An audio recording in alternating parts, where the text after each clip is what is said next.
У нас 5 сел чисто питьевой водой обеспечены. Коштубе Долонец здесь 2 села. И в Орале Белека. Орал и Минблак. Это село Минблак, а дальше Орал. Скважина там. У нас, когда вот мы работали, вот чистая вода, проект, Сантария сельской местности, такой проект был. В 2000 году начали, в 2004-2005 году уже закончили. Первые мы это 3 села как пилотный было, и остальные 2 села потом по проекту там зачтили, и там проект, сел проекта такой был, реабилитация ранее существующей водоколонки. А там расширения не было. А потом в 2015 году, кажется, в 2 селах по километру позже расширение на новостройках. А раньше новостройка воды не было. Сейчас проблема в том, что людей надо в культуре пользования. Надо платить, ухаживать надо. Я воду получаю, я кран открытый оставляю, а он воду не получает. Тоже вот эту культуру надо проводить надо. Сразу ломать эту систему трудно, потихонечку идет. Хельватас тоже большое спасибо, надо сказать. Когда мы защитили они одобрили. Почти 4 километра провели в 2 селах. В ФАПе у нас ГСВ есть. Воду провели, там холодный и горячая вода есть. Можно там посмотреть на месте. У нас в Айлюкмете 5 сел. И население где-то 6400. И в 5 селах тоже школа есть. В 4 селах средняя образовательная школа. В 1 село там начальная школа. Хорошо, мы там тоже воду провели.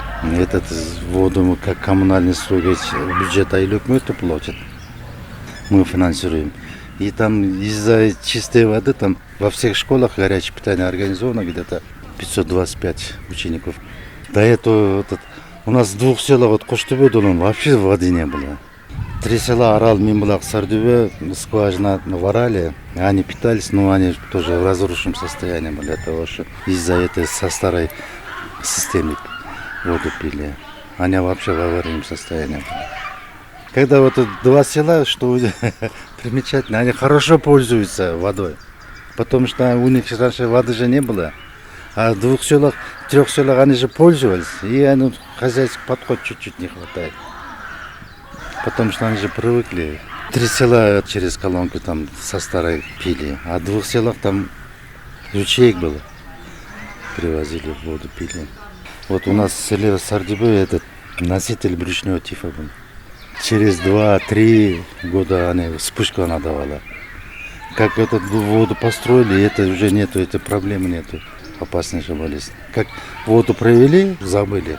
Дай бог, чтобы... Если поедете, посмотрите, в некоторых домах, как в городе.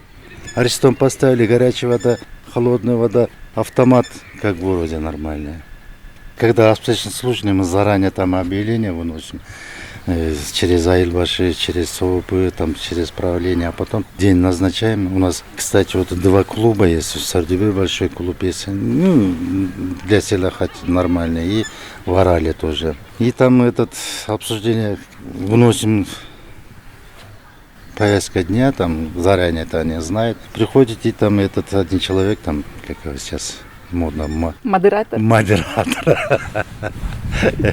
И представитель свой подсчет дает за прошлый год. Ревизионная комиссия ихняя. И какие финансовые затраты были, и что было, кто не платит, и что задолженность тоже есть, что греха таит. И вносит решение, принимает. А без голосования, если не голосуют, потом же скажут, я не голосовали, или там решение не это самое.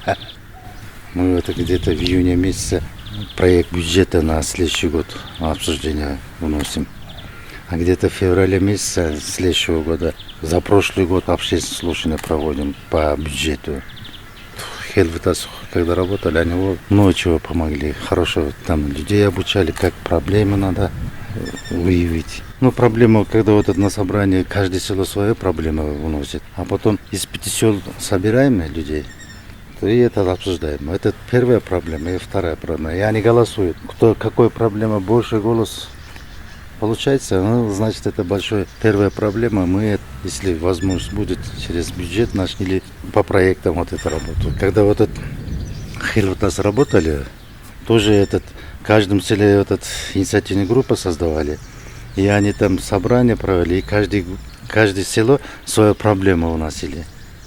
Вот это первая проблема. Когда они голосовали, вот это первая проблема, вторая проблема. И когда пятницу собрали, большое собрание, и вышла проблема в новостройках, воды нету. Вот это орали Мимлака. И по проекту защитили, там проект написали, там то все, и защитили.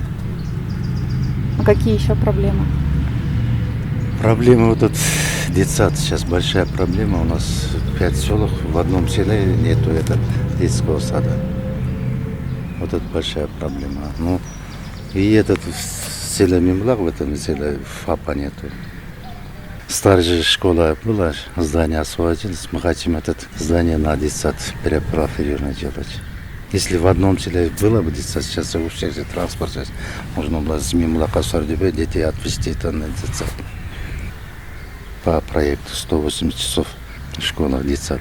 3-часовой детсад. Это есть, но так типового-то хорошего детсада нет. Проблема у нас большой детсад. В Айлык-Мету у вас большой штат? Сколько человек работает? 16 человек работает. И 4 вместе с Айлбаши, 4 Айлбаши есть в селах. Вот Сардебе, Дулон, Гоштове и Варале. Очень трудно молодежь привлекать сюда. Поработать потом. Ай, хватит. Когда я собираюсь, говорю, переходите к нам в Айлык-Мету, приходите. Какие вопросы? Что за проблема? Для вас двери все открыты. И вместе поработаем, вместе обсуждаем, какие проблемы надо решать. Ну, я в Айлык-Мету пришел, в 2000 году пришел. Вот так и работаем. Ну, я сам по профессии я учитель. Я пединститут Приживальский государство заканчивал. В школе работал, а потом в 91 году у нас сельсовет, сельский генеш. Там один ушел, тоже мне там избрали. Я до этого заучем работал в школе. Поработаем, у нас же созыв же кончается в 2020 году. Вот ребята воспитываем, им дадим и будем, наверное, дома сидеть или там отдыхать. Хватит с нас. Вот такие дела. Раньше вообще даже зарплату не получалось. Сейчас, слава богу, сейчас свой бюджет, если там бюджет доходный сейчас исполняешь, все нормально. Ну, мы уже на дотации сидим. Но тем не менее, сейчас все условия есть. Сейчас люди стали жить хорошо. И самое главное, научились работать как надо. Земельный налог и транспортный налог, подоходный налог. Раньше подоходный налог 50% давали, сейчас 70%, в этом году 70% давали. И патент. И остальные с республиканского бюджета. У нас бюджет 5 миллионов 800 сомов. Где-то половина, больше половины с республиканского бюджета идет.